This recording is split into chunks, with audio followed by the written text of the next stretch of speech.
ఖమ్మం జిల్లా వ్యాప్తంగా వినాయక చవితి సంబరాలు అంగరంగ వైభవంగా సాగుతున్నాయి. భద్రాచలంలో కలెక్టర్ జితేష్ని పాటిల్, ఎస్పీ రోహిత్ రాజ్ పర్యవేక్షణలో ఏర్పాట్లు జరిగాయి. గోదావరి నదీ తీరంలో నిమజ్జనానికి 3 భారీ క్రేన్లు, జెసిబిలను అందుబాటులో ఉంచారు. నిమజ్జనానికి వచ్చే భక్తులు అధికారుల సూచనల మేరకు నడుచుకుని ప్రశాంతంగా జరుపుకోవాలని కలెక్టర్ జితేష్ వి పాటిల్ కోరారు.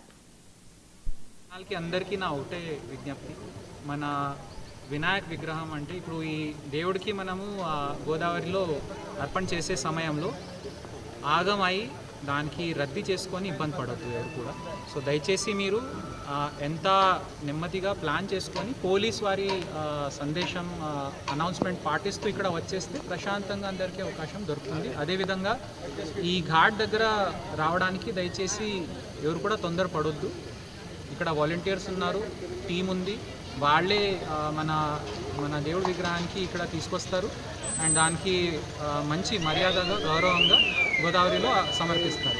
సో ఇక్కడ వచ్చేయడానికి ఎవరైనా ప్రయత్నం చేస్తే చాలా ఇబ్బంది అవుతుంది.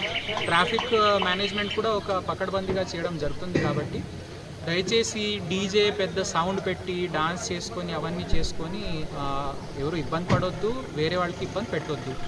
తర్వాత కొంతమంది ఏమంటారంటే పోలీస్ మాకు నెట్టేసింది అవన్నీ ఎవరైనా మాట్లాడితే మేము ఒకటే చెప్తున్నాము, పోలీస్ సిబ్బందిది బాధ్యత, అందరిది సేఫ్టీ ఉంది. కాబట్టి ఎవరైనా ఈ వచ్చే నడుస్తున్న భక్తులకి లేదా వినాయక విగ్రహానికి మన దేవుడికి అడ్డం వచ్చారనుకోండి, ఖచ్చితంగా వాళ్ళకి మేము చర్యలు తీసుకుంటాం. కాబట్టి భక్తి భావన అందరికీ ఉంది, కానీ అధికారులకి అనవసరంగా ఇబ్బంది పెట్టి జనాలకి ఇబ్బంది పెట్టే ప్రయత్నం ఎవరైనా చేస్తే మాత్రం అప్పుడు మేము అది ఎవరిది మాట వినము.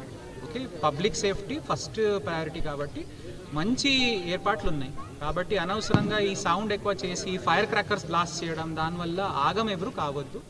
జనాలకి అందరికీ నా ఒకటే విజ్ఞప్తి, మన వినాయక విగ్రహం అంటే ఇప్పుడు ఈ దేవుడికి మనము గోదావరిలో సరూర్ పోలీస్ స్టేషన్